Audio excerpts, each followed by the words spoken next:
ફૂલાની ગાદી ને ફૂલાના કાચિયા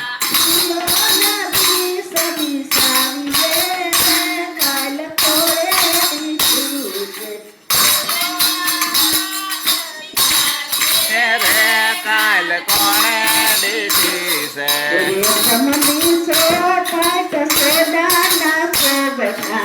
ઓસમાની સોપાટ ને